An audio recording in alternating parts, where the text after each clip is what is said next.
Today on the Bandrew Says podcast, again, there is absolutely nothing to talk about in the news. We are going through a serious news drought, in the words of John Prosser, so help us God, what will we ever do? There is nothing to discuss, but I have a seriously bad attitude today, and I'm going to be answering a couple of your questions, so go ahead and stick around. Okay, there's one very brief thing that I do want to address. I have not done huge amounts of research into this because this is no surprise. This should be expected. Audacity was bought out and then they changed their privacy policy. Now they're going to be collecting data on you. For years, I have parroted because I heard this. It makes sense. I have screamed about it. If you are using a product and you are not paying for it, you are the product. So the fact that Audacity was purchased and they are now going to be collecting data and monetizing you, it's no surprise to me. You shouldn't be surprised. However, there have been some forks of it because Audacity is open source. So you should be able to find a new fork of Audacity that has all the same features, all of that, without the infringement on your privacy. And for the time being, that should be a solution, but you should not be surprised. And then somebody on Twitter, I'm sorry, I'm forgetting your name right now because my brain isn't functioning, Beige Boy, I believe it was, pointed out that they have a new policy in there stating you can't use it unless you're 13 years old. That makes perfect sense. COPPA is a thing in the US, COPPA. That means that companies cannot collect data on individuals who are under the age of 13. I think Audacity, whoever owns Audacity now, will learn quickly that that will not hold up in court. You can't just say, hey, if you're using this, you agree that you're 13 years or older, because that's what YouTube did. That did not hold up for YouTube. They had to make a bunch of changes to YouTube. They had to really focus on driving people to YouTube Kids. They had to make all the changes on the back end. So if you're uploading a video, you have to manually mark if the video is made for children or not. If it is, it will not be distributed to people. It will not show up in subscription feeds. People cannot comment on it. YouTube made a bunch of changes to their platform to abide by COPPA. Audacity being bought out, implementing all of this telemetry information so they can collect all your data, and then adding a line saying you can't use it unless you're 13, I don't think that's going to fly. I think they're going to have to be a little bit better about that. But all in all, no big surprise. Go find a new fork. There's a bunch of them that will not collect your data as far as I know. That's the news there. Now let's talk about what I've been testing. You are listening to it. We are, again, one of the few people releasing a podcast using a ribbon microphone. It is not the AEA KU5A, which I absolutely love. This is my first published video, my first use case that's public of a Royer microphone, an absolutely beloved microphone brand made by, what's his name, Mike Royer, Jim Royer, Tom Royer. I don't know his name, but he also works for, what is it? What's the brand called? He designs microphones for another company whose microphones I own, Mojave. Royer does both of them. He's designed these ribbon microphones for Royer microphones, and then he also designs microphones for Mojave. And if I am not mistaken, these are assembled in Burbank, California, the Royer R10. Like I said, I got a bad attitude today. I'm not doing much. I'm just rambling. I didn't make notes on any of this. So we're going off script today, boys and girls. Okay. Figure 8 microphone. So picking up in the front and the rear. And if I go behind the microphone, there's the rear of the Royer R10. Very cool, eh? And surprisingly, I'm not getting any kind of phase issues, which I have had on other ribbon microphones at my desk, because sometimes in certain locations, my voice will bounce off the monitor, hit the rear of the mic at a different time, and create some really nasty phase issues. Not the case here, so there you go. Royer R10 is what we are using today. The review will be coming out this coming week. Really a fun microphone. I absolutely love ribbon microphones. This isn't designed for voice. I don't think it's quite as flattering or as enjoyable as the KU5A was, but I cannot wait to share the recordings of this on the electric guitar, maybe with a 57 as well. That'll be tight. Okay, that's what we've been testing. That's all we're doing. Let's jump to what you had to, not what you had to say. My favorite part of the show, the Ask Bandrew segment. We're not editing any of this. This is all just gonna be rough. Ask Bandrew segment.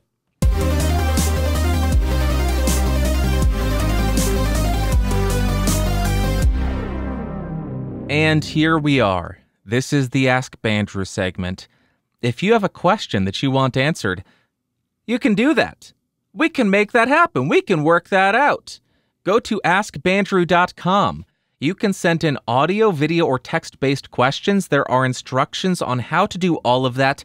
I do prefer audio and video because then I don't have to read. I'm an idiot. I cannot read properly. I'm reading Harry Potter because I have the reading abilities of a 6th grader. I am an imbecile. Do not make me read. Please. For the love of the few things good in this world, do not make me read. First question, first submission comes from somebody I think y'all will recognize. So take it away, person that I think all y'all will recognize. Hello there, Bandrew. My name is Robert, but you may recognize me as Art Vandelay. Yes, the Art Vandelay, CEO of Vandelay Industries. You know, the import-export business in the Podcastage Discord server.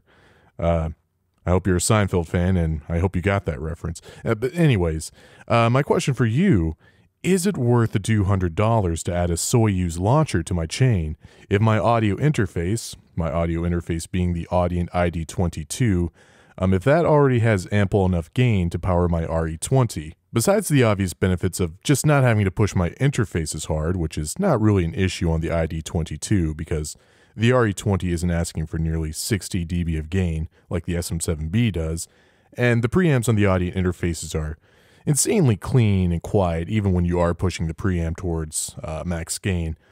But I want to know, is there a justifiable enough improvement in tone that will make my RE20, which already sounds amazing by itself, even more amazing?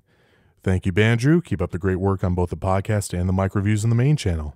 Thank you. Art, thank you very much for sending in this question. I am really glad that you sent in a question because it just so happens that I've been looking for a latex guy. I need some latex. I don't got a latex guy. I know you're in the import-export business. I believe I've heard that you work in latex, so perhaps we could get in touch and work out some details there.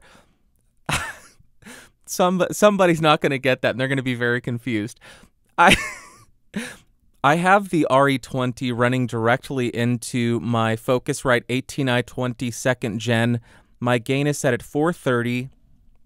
I'm about 3 inches off of the end of this. The high-pass filter is not on.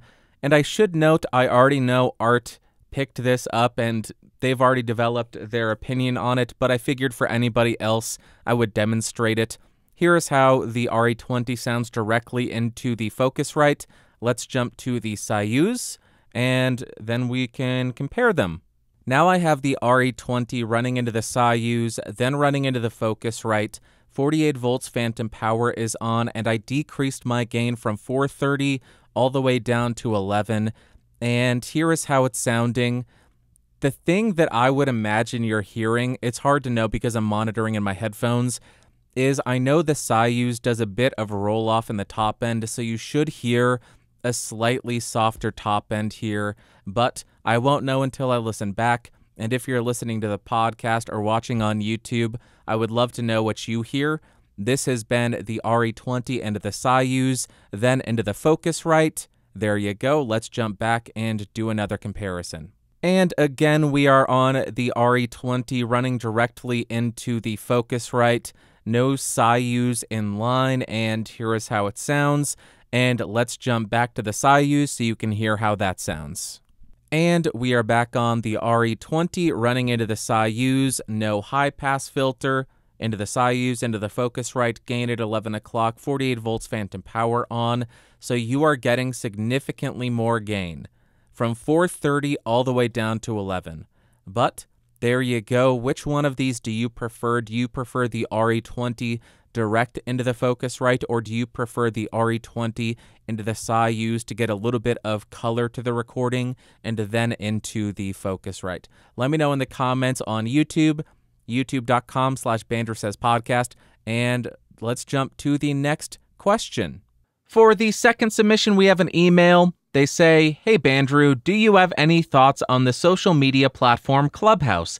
Thank you. No names, please." I will be 100% upfront with you. I have never used Clubhouse, but I do not understand it.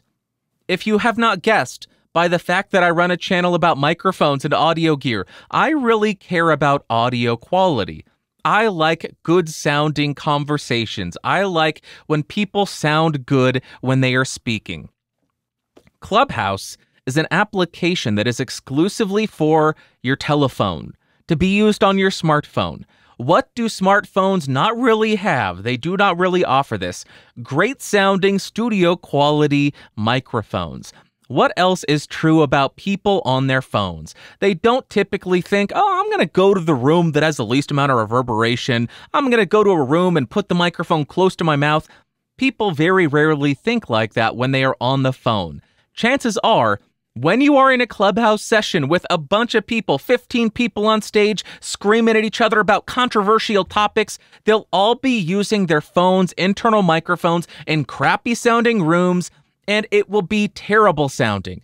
I do not understand the appeal of it there. I will not download it. I will not use it on that principle, but there's something else that I hate about this. Another reason why I will not use it. I refuse to use apps that are exclusively for phones. Because if they're exclusively for phones, that means I have to download that to my phone, and when it is on my phone, it's going to be tracking my location, probably going to be tracking the other apps that are on my phone, tracking everything that it can about me, and sending that back to whoever the owner of that app is, and I don't know what they're going to be doing about it. So on my phone, this is my tinfoil hat wearing, crazy person brain. I try to only have the few apps that I need on my phone. It will be my contacts. It will be YouTube. I know. Oh, look at the hypocrite. Oh, we've never seen one of them before. It's a hypocrite. Yeah, I'll put YouTube on my phone. And Google's the worst of them, I bet. So I am fully aware that I'm a hypocrite. I will put YouTube, couple of banking apps, and that's about it. On my phone, I've had my phone for 4 years at this point. Of the 256 gigs, or is it 512? I don't know. I've used 20 gigs. I don't even take photos on my phone. I'm too paranoid to do any of that. That's my take on Clubhouse. I bet it sounds like trash. I don't understand the appeal of a bunch of people being on the stage yelling at each other. I would much rather be in a Discord chat. And third, I don't want it on my phone tracking everything I do and piping it back to whoever owns it. Not my cup of tea. There you go, no names, please. I hope that was a sufficient answer. Next, we have a voice submission from Billy. Take it away, Billy boy. Hey, Bandrew. What's up, buddy? Hey, first off, I'm a really big fan of your YouTube channel and your podcast. I stumbled upon it pretty recently, but I just want to let you know that you have really helped me make a lot of purchasing decisions and helped me, really grow my podcast and gave me a lot of knowledge there. And I really appreciate it. I'll continue to listen. But the reason I'm sending you this voice message here is because my podcast, the No Disclosure Podcast, I've been doing it here for about 2 years. And I'm just one of those guys that I'm always trying to improve and, see what I could do better. I'm very open to, improving. And in my opinion, I know that you said in one of your episodes that you probably do more in mixing and post-processing to degrade the audio than improve it. But in my opinion, you probably have one of the best sounding podcasts out there. You are very knowledgeable. You really sound like you know what you're doing. I really enjoy the sound of your podcast. So I was wondering if you could listen to this audio, kind of critique mine. Like I said, I'm not going to get butthurt by whatever you say. I'm very open.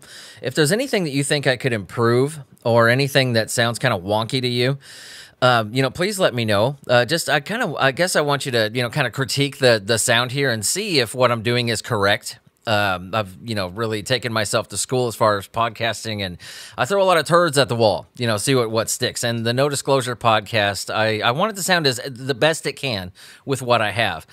If you need to know, I'm not sure if this is relevant or not, but if you need to know, I'm running everything through the Rode Pod mic, connected to, the FET head so I can get that extra clean gain.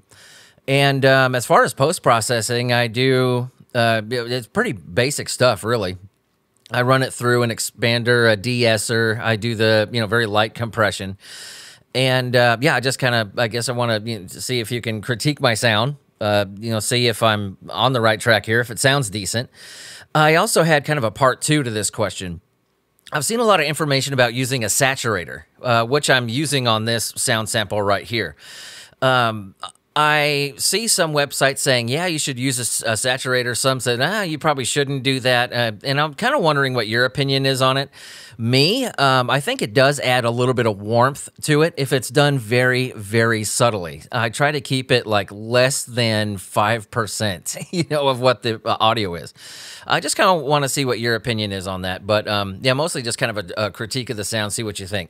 Anyway, I'll let you go. Keep doing what you're doing. I appreciate you, sir, and have a lovely day. All right, let's start with my thoughts on your audio quality. I will start by saying I think you are on the right path. I am using the mouse, which makes a click. Let me change that up. I ran your audio through Logic Pro very quickly. I listened for maybe a couple of minutes, and there are a couple of things that I would change. First, if you are using a high-pass filter, I think you ought to roll it off. I think it's a bit too aggressive. Roll it back, I mean. It sounds like you don't have much below 100 hertz. If you're doing a high-pass filter, I'm of the school of thought 60, 70 hertz in a lot of cases is plenty, maybe even down to 50. Once you get above that, it really starts to affect the tone of your voice and thin it out. And unless you have a lot of issues with muddiness, unless you have a lot of issues with your audio being unclear, I would be careful with that. Excuse me. Not even going to edit that out. I would be careful with and I didn't do the Dracula sneeze where you cover your arm with your elbow. You cover your arm with your elbow. I want to see somebody try that. You cover your mouth with your elbow and achoo. I didn't even do that. Like I said, we're off the rails today. I think you're being too aggressive with the high-pass filter. Between 50 and 70 is where I would max out. I wouldn't be too aggressive with the slope of it. I like 12 dB per octave. That cleans up the low end a bit, but it doesn't make it so aggressive. It doesn't brick wall it, so I'm good with that. Then your voice is a little bit thinner sounding. If it is the high-pass filter, you may not need this, but I liked adding a 2.5 dB boost with a Q of 0.6 at 132 hertz. That brings back a little bit of body to your recording and makes it sound a little bit better to me. It doesn't sound as thin, doesn't sound as hollow, just adds a little bit of weight to it. And then, this may be the saturation plugin that you're using, but I heard a little bit of funkiness, a little bit of graininess that I wasn't too keen on, and I hunted around. It's around 3 kilohertz, so there I did a negative 1.5 dB cut at 3000 hertz with a Q of 1, and that just cleaned it up a little bit. Not too aggressive, doesn't alter the tone of your voice too much, just pulls a little bit of that harshness out, and that is what I would do with your voice. That's where I would start at least. You're going to have to fine-tune this depending on your microphone technique, depending on everything that you're doing. It's a series of things that you're doing to get the best audio. Distance from the microphone, how you're running it into your system, what kind of routing you're doing, what kind of order of operations you're doing, all of that. So you're going to have to go through the trial and error section now, which is one of the most exciting parts, because you're trying to find out the way to get your audio to sound as good as possible, how to make it as easy to listen to as possible. And I think slowly but surely fine-tune and stuff like this will really help. That's where I would start. And then you ask about saturation plugins. I have not used saturation plugins much at all, and because of that, I'm not able to intelligently speak about them, but I know Chris Curran from the Podcast Engineering School absolutely loves them. He likes playing around with them, thinks it adds a bit of character to his recordings, livens them up a little bit. I have not used them though, so I cannot speak to them. I will say I do love the Rupert Neve Portico 5017 or the 511 500 series pre with the silk circuit engaged, which does include or introduce a bit of harmonic distortion, which I really enjoy. So perhaps it could work really well for you, and I just can't speak to the plugins because my keyboard is off and I have not used them. Because I have not used them, I will not comment on them. I hope that was helpful. Best of luck to you. Next, we have a question from Patrick. They say, I need help and have some questions. I was watching Booth Junkie and he loves you and said ask you. After saying USB mic should be used for voiceover. After saying USB...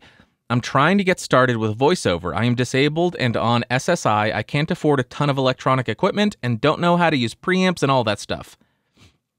I am great, however, with software, so I use good software, Adobe, Power Director, and Studio One. I have a Blue Snowball and was just given a Revelator. I need to get a shotgun microphone, Perrin, USB, but I can't find any good videos on USB mics. Can you provide any links or point me in the direction of someone who might? Thanks, Patrick, the City Troll. Patrick, thank you very much for the email and the question. I think the options in terms of USB shotgun microphones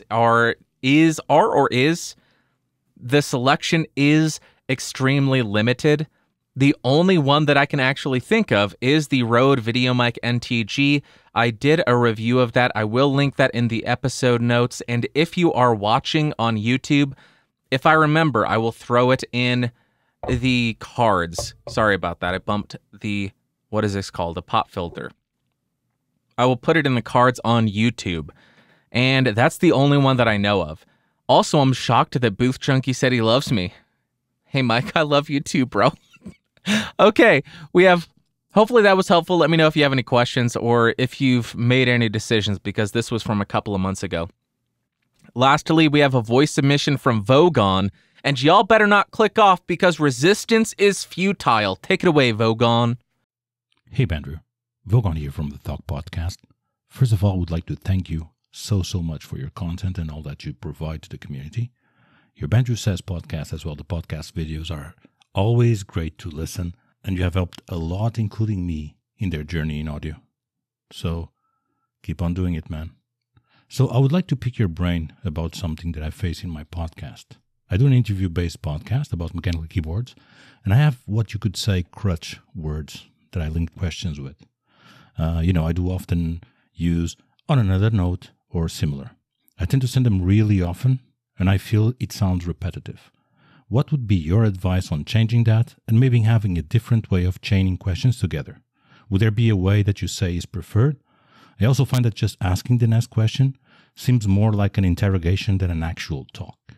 Thank you once again for all you do, man. We appreciate you, as you say, and keep throwing those boxes. All right. Great question. I have addressed the idea or my approach to breaking crutch words. I will share it with you here. The issues that I had, or the crutch words that I had, were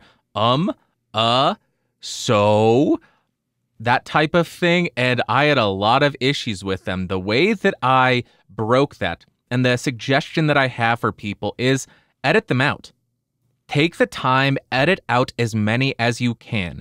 The reason I'm saying that is editing out those crutch words sucks. It is a terrible experience, and what does that do? That creates a negative association with speaking those words. Now, whenever I say while I'm recording, I actually state, I don't say that word. Why am I saying that? Don't be stupid, Bandrew. You do not say Don't do it. because I have such a negative association with saying, So if you want to, I just said so, but that's an appropriate use of so, because it's connecting two sentences together and I am explaining what the order is. Once you have done that, once you have started to edit out all of those words, you will develop that negative association with them, and then you will naturally stop saying them as much. Because whenever you do, you'll start to kick yourself. You'll start to realize, I have to do extra work now. Work that I hate doing. Editing out and and so. I hate it. And you will stop saying it. It may take a while, but you're training yourself. And that's what a lot of speaking on microphone is. Speaking on camera is the same. Nobody or very few people are naturals at that. It takes a lot of practice to get good at speaking, become clear at speaking, become a good communicator, eliminating crutch words. It is all a very difficult thing that takes a lot of practice. Practice, edit, create negative associations with those words, and find alternatives to them, and you will be on the way. Then when we get to the next question, I have no idea alternatives to tying two questions together. You will notice I do not do interviews. The reason being, I am bad at them. I suck at talking to people. I am not good at it. And because of that, I do not do it. I am probably the last person you ought to be asking about this. First thought I would have is looking at thesauruses. Thesauri? What is plural of thesaurus? I developed a lisp. Thesaurus! I need a thesaurus! I'm an idiot. Similarly, when you're saying similarly, you could say, in that case, what are your thoughts on this? You could pull out the classic podcast blunder, the one that everybody will make fun of you for. Let me ask you this. Let me ask you this. You'll hear that on every single interview podcast, especially when they're starting. I have done that when I have started to interview people. I have said, let me ask you this. It makes you feel like a proper interviewer because you thought of it on the spot. Oh, let me ask you this. That's a way you could do it. But my real suggestion here would be, don't focus so heavily on the questions that you've prepared. I think the key to a good interviewer, or a great interviewer rather, is allowing the conversation to flow naturally. Yes, do your preparation, do your research on the person that you're interviewing, develop the questions that you want to ask them. But if you're asking somebody, hey, what are your favorite types of switches? And then they say, I like Cherry MX Blues because those got me through one of my parents' deaths. And then they start talking about that and their life experience and how that affected their love for mechanical keyboards. Go down that road and ask them questions that show that you are interested in that story that they're telling. I think that is the key to going from a decent, a tolerable, a mediocre interviewer to somebody who is a great interviewer. Another thing that you ought to, I think what really sets from good to great interviewers is letting the person that you're interviewing speak. Do not interrupt. Actually listen to them and ask questions based on what they're saying, as opposed to, hey, this was a really impactful moment in my life. And then you as the interviewer would say, okay, great. Well, what are your thoughts about this? What are your thoughts about this other thing, as opposed to this really important moment in your life? Listen to what they're saying and let the conversation flow naturally, and ask them questions about what they're actually discussing and sharing with you. I don't know if that was well formulated as a response or anything. I didn't do any preparation. I'm all over the place today. I got a bad attitude today. I think that's it. I hope that was helpful. Edit the stuff out, create negative association with those words, and then you will train yourself to stop actually speaking those crutch words, stop using those crutch words. You will find alternatives to them naturally as you start kicking yourself for saying them. And then instead of sticking rigidly to your question list. If something comes up, follow it. Don't try to get back on track. Oh, let's go back to this question. If that's not where the conversation is leading, it's not going to be natural to jump back there. Just go with the flow, bro. Go with the flow, bruh. All right. Okay, one thing we've learned in this episode, this microphone, the mount, terrible at rejecting that. Hit the pop filter, hit the boom arm, hit the desk, all of it's getting picked up. Good thing to know. And that is it for this week's episode. I hope you all have an amazing rest of your week. I hope you have an amazing Sunday, Monday, Tuesday, Wednesday, Thursday, Friday, Saturday. Next Sunday, we'll talk at you. I hate real estate investors with all of my being. I want a home. And do you want to rent me a home? How dare you? How dare you? Can I say that? I'm gonna bleep that out. Okay, that is it for this week. I love you all. I will talk to you next week. Bye-bye.